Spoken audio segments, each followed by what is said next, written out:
48 years ago, in early January 1977, Jimmy Carter gave up his peanut farm. It was a key feature of his political persona as a Washington outsider, but it became a potential conflict of interest as he prepared to assume the presidency. Put simply, if Americans knew Carter stood to make money from his own decisions on agricultural policy, how could they trust him to work in their interest at all? The country, you will remember, was fresh from Watergate. Carter had campaigned on restoring public trust in government. He established very strict ethics standards and demanded full financial disclosures from his entire administration. The peanut farm would be put in a blind trust and wound up in debt by the end of Carter's term. Jimmy Carter and Donald Trump are not alike.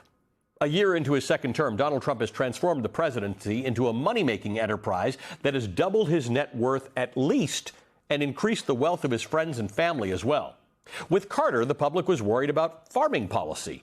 With Trump, conflicts of interest arise in nearly every pocket of policy there is. In fact, they are bound to pop up everywhere because of the fact that the president has shown he's open for business. First, with the big number. Donald Trump has seen his net worth skyrocket since assuming the presidency from $2.3 billion in 2024 to $6.7 billion by the end of 2025. That's according to estimates by Forbes. Here's a look at his net worth over the years. Look at the slope of this chart at the moment that he takes office, that last turn at the end of the chart.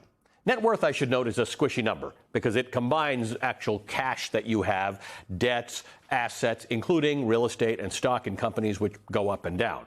Donald Trump's son, Eric, who runs the Trump Organization, chose not to swear off foreign deals in late 2024 while his father occupied the White House, according to the New York Times. That is something he did do before Donald Trump's first term. The Trump Organization has struck branding deals on real estate projects across the world, including in Qatar, the United Arab Emirates, and Saudi Arabia, Indonesia, and the Maldives. Many of these deals, the golf course in Qatar, the hotels in Saudi Arabia, they involve real estate firms that have close ties to their nation's governments. These nations have received security deals, access to American markets, and diplomatic cover for their authoritarian actions. It's unclear just how much the president and his company make from each of these licensing agreements, although each deal is estimated to be worth millions based on other licensing deals that Trump has disclosed over the years. But most of the money the president made last year was in cryptocurrency. 3 days before taking the oath of office, Donald Trump announced the launch of Trump Coin, which is a meme cryptocurrency with zero intrinsic value other than its speculation price. The coin shot up in value before collapsing just as quickly, but every purchase of the coin nets a fee that goes straight to the president's bottom line. Trump Coin and a matching meme coin named after the First Lady Melania Trump have netted the president and his business partners $427 million in sales and trading fees. That's according to analysis by the Financial Times. The Trump family's cryptocurrency firm, World Liberty Financial, has also netted them hundreds of millions of dollars in fees, according to that same FT analysis.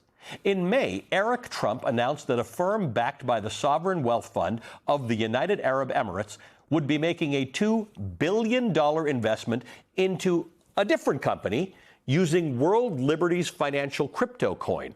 That was a massive windfall in fees for the Trump family. They could have used anything to pay for that transaction. Just 2 weeks later, the White House allowed an Emirati company owned by the same chairman who made that $2 billion purchase to acquire advanced computer chips from the United States.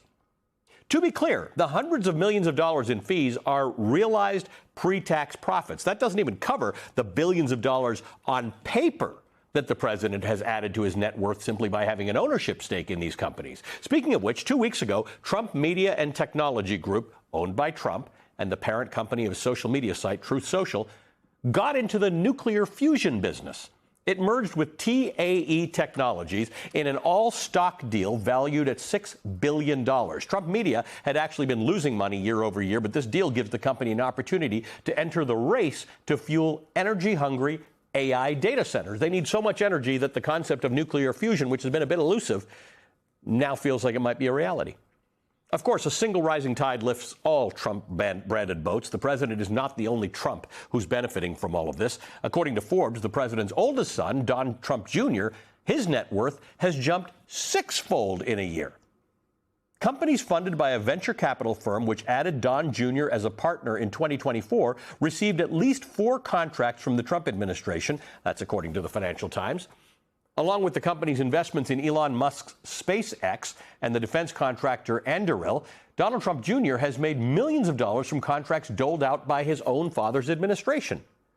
First Lady Melania Trump, meanwhile, has received roughly $28 million in a licensing deal with Amazon for a documentary about her, according to the Wall Street Journal.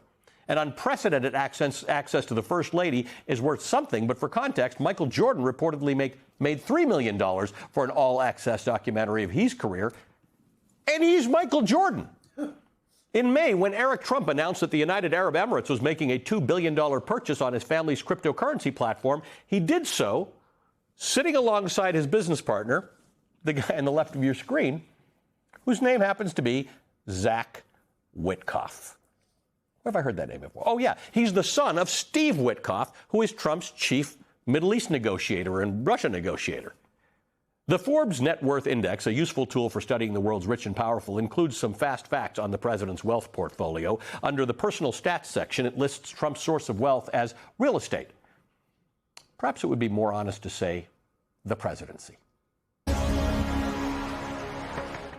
Joining me now is Jason Stanley, professor of philosophy at the University of Toronto, where he focuses on authoritarianism, democracy, and propaganda. Stanley's the author of several books, including Erasing History, How Fascists Rewrite the Past and Control the Future. Jason, you and I talk a lot about sort of the effects of authoritarianism on the population and on democracy, but this is the other side of the coin that seems to be fairly common among authoritarians past and present, that they also use the system to enrich themselves and their friends. Well, I think this is also a part of our prior conversations, because this is also intended to have an effect on the population. It's intended to create a kind of authoritarian culture, a kind of acceptance that the leader should be super wealthy. The leader should be super powerful individually. The leader, it's a monarchy, right? It leans into the idea of a monarchy. So you're creating a culture where it's supposed to be sort of beyond question that the monarch and his family should be among the wealthiest people in the world. So it is really an authoritarian effect. We're being told, what's the problem? Jason, what's supposed to be in place to protect against these things? I mean, do other countries have things in place? It's not 100% clear. Remember in Trump's first term, we used to talk about the emoluments clause and whether foreign dignitaries should be taking rooms at the Trump Hotel. That was so quaint compared to some of the stuff that we were just talking about now. Yeah, I mean, look, when you talk about, what legal frameworks are supposed to prevent this, it's useful to go back to your previous segment, which concerned the Trump administration's attack on blue states for supposed fraud with social welfare programs. So the idea is that, the real problem is your tax dollars, a few more of your tax dollars possibly going to working class Americans. Your tax dollars really should be going to billionaires. That's the real place your tax dollars should be going to. They should be enriching the monarch and his family, and they should be enriching the Witkoffs and the other sort of people at the monarch's court. So the outrage here is supposed to be directed at working class Americans, at, welfare recipients. The real welfare taxes really should go to the monarch and his minions. What's happened since Jimmy Carter was in office and had to put his farm in a blind trust? And again, at the beginning of the first Trump administration, there was some talk about a blind trust that was going to be run by Donald Trump's children, which most lawyers and financial experts said it wouldn't actually count as a blind trust. But what's happened? Is this just something we stopped caring about, or we stopped worrying about? And what do we do to fix it? Well, I think a lot of these changes are cultural. When you're talking about authoritarianism versus democracy, in the first instance, you're talking about a culture.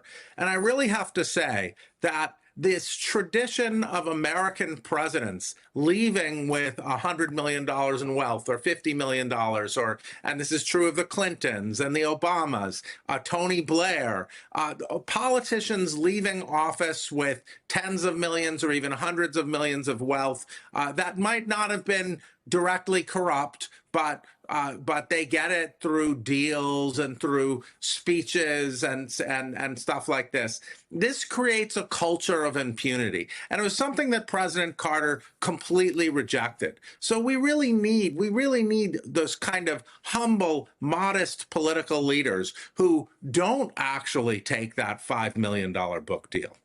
So there's a bit of a distinction because, as I said, Forbes sort of says that the source of the wealth is real estate, and we sort of said maybe it should be the presidency. Some of it's real estate, and that's sort of a business he's been in for a while. But some of it is nuclear fusion, AI, and cryptocurrency, all things that have a direct relationship to regulation by the federal government.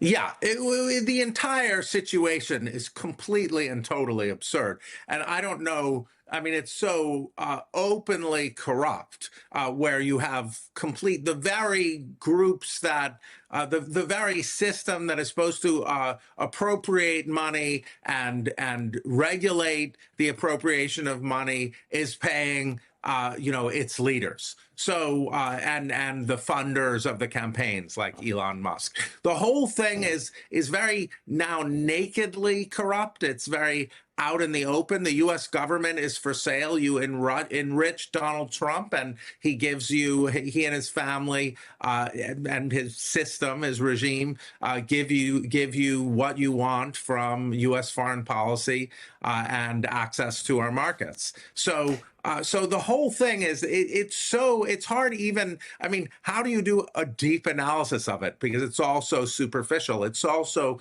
blatantly corrupt. And the question is, how can you ever return from this? Because now we have such an, then if, whoever's the next leader, they suddenly can't openly self-deal. I'm not sure what's supposed to happen next.